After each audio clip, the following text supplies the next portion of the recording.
আসসালামু আলাইকুম প্রিয়াংলার বন্ধুরা। ফিশিং যেমন আনন্দদায়ক অনুরূপ বেদনাদায়কও বটে। এই কথা কেন বলতেছি, আসেন আমরা একটু স্ক্রিনে যাই। স্ক্রিনে গিয়ে বিষয়টা দেখে তারপরে এই বিষয় নিয়ে একটু আলোচনা করব। তো আসুন আমরা একটু স্ক্রিনে যাই। এখানে আপনারা দেখতে পারতেছেন যে এই যে হুক, দেখেন কতটুকু ডেঞ্জারাস। এটা কিন্তু অনেক ভয়ঙ্কর একটা বিষয়। এই যে ঠোঁটের সাথে আটকে গেছে, এটার কি কারণ আর এটা কিভাবে হতে পারে সেটা নিয়ে আলোচনা করব।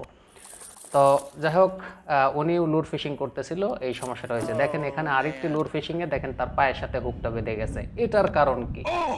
তারপরে হচ্ছে এই যে এখানে একটা হুক রিমুভ করা হচ্ছে হাত থেকে, আর এই দেখেন এই যে কত বড় হুক আঙ্গুলের মধ্যে ঢুকে গেছে, পরে আঙ্গুল কেটেই বের করা লাগছে। তো এগুলো খুব ডেঞ্জারাস, যার কারণে মূলত আমার এই ভিডিওটি করা। এই যে দেখেন এখানে মাছ হিট হওয়ার পরে, দুইটাই মাছ হিট হওয়ার পরে কিন্তু হাতে গেঁথে গেছে এই হুক। অর্থাৎ এই বিষয়টা যারা লুর ফিশিং করবেন, এই মূলত তাদের জন্য আমি সতর্কতামূলক এই ভিডিওটি নিয়ে আসতেছি, এবং এটা নিয়ে আমি ডিটেলস আলোচনা করব। এখনই আলোচনা করব, এই বিষয়গুলো থেকে আপনারা সাবধান থাকবেন। এই যে এই ব্যক্তিটি দেখেন, এই যে স্লো মোশনে দেখাচ্ছে ওই গাছের ডালের সাথে এটা এই লুরটা বেঁধে গেছে, পরে ছিপ সহ টান দেওয়ার কারণে তার ঠোঁটে এসে হিট করছে। তো এই যে বিষয়গুলো, এইগুলো নিয়ে মূলত আমরা এই আজকের এই আলোচনা।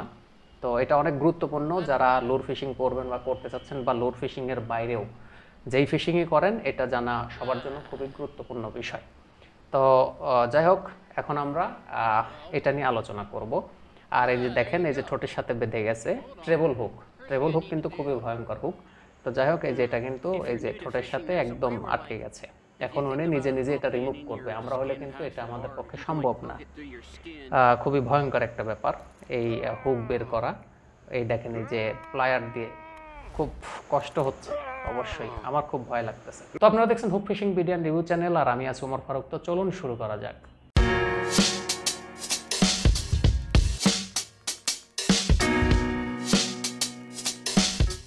তো এইবার আমরা মূল আলোচনাটা করব।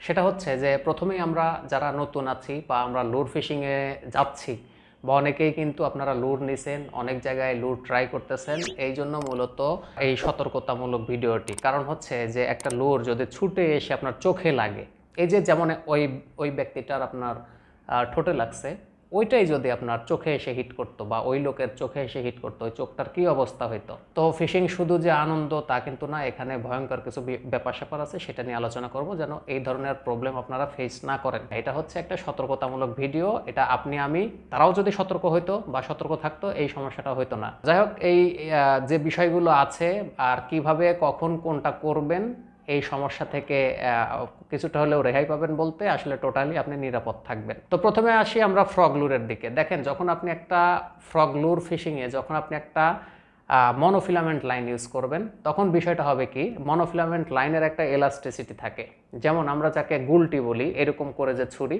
দেখেন এই এলাস্টিসিটির কারণে কিন্তু অত স্পিডে ওটা চলে যায়। তো মনে করেন যে আপনাদের হুকটা বেঁধে গেল কোনো কিছুর সাথে, এখন আপনি ছিপ সহ টানতেছেন আপনার দিকে, এই ব্যক্তির ক্ষেত্রেও কিন্তু এটাই ঘটছে।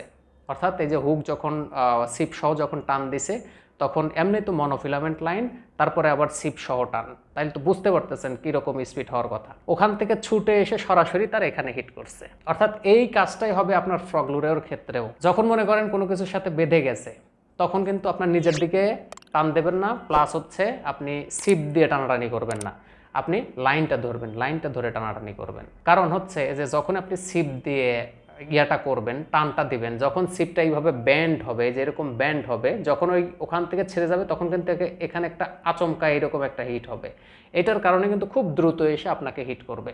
এই জন্য লুর ফিশিংয়ের ক্ষেত্রে আমি সবসময় বলে রাখি যে আপনারা যে কোনো দিক, ডান দিকে অথবা বাম দিকে হিট করবেন, আপনার দিকে না, নিজের দিকে কখনোই হিট করা যাবে না। তারপর আরেকটা যে প্রবলেম আমরা দেখলাম, সেটা হচ্ছে মাছ হিট করার পরে। এখন মাছ হিট করে, এই যে আমি একটা লুর দিয়ে উদাহরণ দিই, মনে করেন এই যে একটা লুর, এখানে ট্রেবল হুক, এই যে এই একটা ট্রেবল হুক, এই একটা ট্রেবল হুক, এখানে দুইটা ট্রেবল হুক আছে। এখন এই পেছনেরটাতে হিট হয়েছে, মনে করেন পেছনেরটাতে হিট হয়েছে, আমরা কিন্তু অনেকেই মাছ হিট হইলে অনেক এক্সাইটেড হয়ে যায়, কিন্তু এই এক্সাইটেড হওয়া যাবে না। এত ঠান্ডা মস্তিষ্কে মাছকে আপনার হয় গ্লাভস থাকলে ভালো, না থাকলে আপনি একটা কাপড় বা ন্যাকড়া দিয়ে ধরবেন, যেন মাছটা নড়াচড়া না করতে পারে। দেখেন এখানে পরের যে ফল্টগুলো ছিল, সবগুলো কিন্তু মাছের কারণেই বা এই যে অসতর্কতার কারণে মাছ খালি হাতে ধরতে যাওয়ার কারণেই কিন্তু এই প্রবলেমটা হয়েছে। এই জন্য আমরা ফিশিং লিপ গ্রিপ ব্যবহার করে থাকি।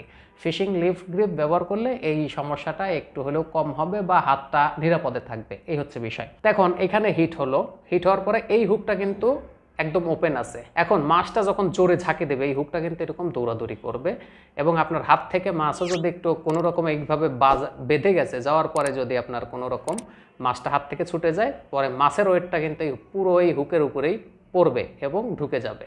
এটা কিন্তু স্বাভাবিক বিষয়।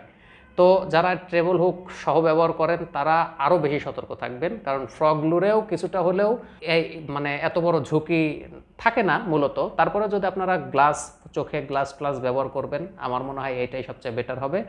আর যদি ব্যবহার না করেন দরকার নেই, কিন্তু আপনি কখনোই আপনার নিজের দিকে হিট করবেন না, এই হচ্ছে বিষয়। এটা লুর ফিশিংয়ের দিকে এটা খুবই গুরুত্বপূর্ণ বিষয়। তারপরে আরেকটা বিষয় যেটা আমি প্রায় লক্ষ্য করি, যেমন আমার সাথে জাহিদ ভাইয়ের হাতেই হুক হয়ে গেছিল একটা ভিডিওতে, আপনারা দেখতে পাচ্ছেন, অনেকেই দেখছেন ওই ভিডিওতে।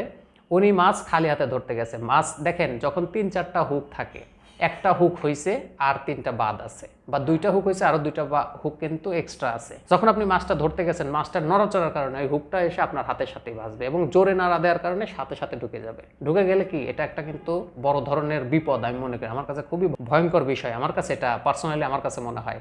কারণ আমি ছোট থেকে মাছ ধরি, এখন একবার পর্যন্ত হুক এটা অসতর্কতার কারণেই ঢুকে গেছিল, তারপরেও আলহামদুলিল্লাহ টানাটানি করে বের করে ফেলছিলাম। তো তারপরে হুক দেখে আমার খুব ভয় লাগে, এটা আগে থেকেই। তো যাই হোক, যখনই মাছ হিট হবে তখনই মাছটা উঠানোর পরে বেশি এক্সাইটেড হবেন না, খুব তাড়াহুড়া করবেন না, একটা ন্যাকড়া বা গামছা দিয়ে ধরবেন যেন মাছটা বেশি নড়াচড়া না করতে পারে। আবার নর্মালভাবে ধরেন না ভাই, মাছ মারা যাবে, এত জোরে ধরা যাবে না। মাছের কিন্তু অনেক শক্তি, এই জিনিসটা বুঝতে হবে। আপনাকে ওই গামছা দিয়ে ভালোভাবে ধরে নিতে হবে, ধরে তারপরে হুক আপনি রিমুভ করবেন। আরেকটা বিষয় সেটা হচ্ছে সবাই কাছে প্লায়ার রাখবেন। অনেক সময় হুক ঢুকে যায় তো এইভাবে টেনে বের করা যায় না, খুব জোরেও টান দিলে এখানে সুতা বেঁধে এইভাবে টান দিয়ে বের করতে হয়, সেটার একটা টেকনিক আছে। তো যাই হোক, আর যদিও আমি এটা চিন্তাও করতে পারি না, আমার খুব ভয় লাগে। আর আপনারা কিন্তু আরেকটা ভিডিও দেখছেন যে একটা বড় হুক ঢুকছে, পরে কিন্তু কেটেই বের করা লাগছে, কি এক ভয়ঙ্কর বিষয়। তো শুধু মাছ ধরতে যাবেন বা মাছ ধরবেন কিন্তু এই সব বিষয়ে সতর্ক হবেন না, সেটা তো হয় না। এটা আমার দায়িত্ব বোধের উপরেই মূলত আমি এই ভিডিওটা আপনাদের দিলাম, যে এটা আসলে জানিয়ে দেওয়া আমার দায়িত্ব। আর এটা জানিয়ে দিলে হয়তো এই ধরনের সমস্যা, আমি জানি অনেকেরই হয়, সিজনের সময় অনেকেই হুক দ্বারা আক্রান্ত হন। তো আমার মনে হয় যে এই বিষয়গুলো যদি আপনারা একটু মাথায় রাখেন, এই সমস্যাটা আর আপনারা ফেস করবেন না। তবে মাছ ধরার সাথে সাথে এই যে পরের যে 3টা ফল্ট ছিল, টোটালি আপনার এই মাছের জন্যই হুক হয়েছে বা হুকটা গেঁথে গেছে হাতে। তো এই জন্য মাছ ধরার সময় আমরা একটু সাবধানতা অবলম্বন করব এবং লুর ফিশিংয়ের সময় আমরা অবশ্যই ডান এবং বাম দিকে হিট করব, যেন ওইটা ছুটে এসে আমাদের না লাগে। দেখেন আমার কিন্তু একদিন লাগছিল, আমি এটা কোনো একটা ভিডিওতে শেয়ার করছিলাম, এটা আমার মনে আছে। আমার এসে ঠোঁটে হিট করছিল খুব জোরে, এসে হিট করার সাথে সাথে 5 সেকেন্ড বা 10 সেকেন্ডের মধ্যে এটা ফুল এইরকম হয়ে গেছিলো, মানে এত জোরে, এত স্পিডে, বুলেট স্পিডে চলে আসছিল। তো এই জন্য মূলত আমাদের একটু সতর্কতা অবলম্বন করা উচিত যারা নতুন আছেন বা লুর ফিশিং করবেন, সবাইকেই বলছি। তো যাই হোক, ভিডিওটি কেমন লাগলো অবশ্যই জানাবেন। ভিডিওটি ভালো লাগলে অবশ্যই একটা লাইক দিবেন। নেক্সট কোনো ভিডিওতে আবার দেখা হবে, সে পর্যন্ত সবাই ভালো থাকবেন। আল্লাহ হাফেজ।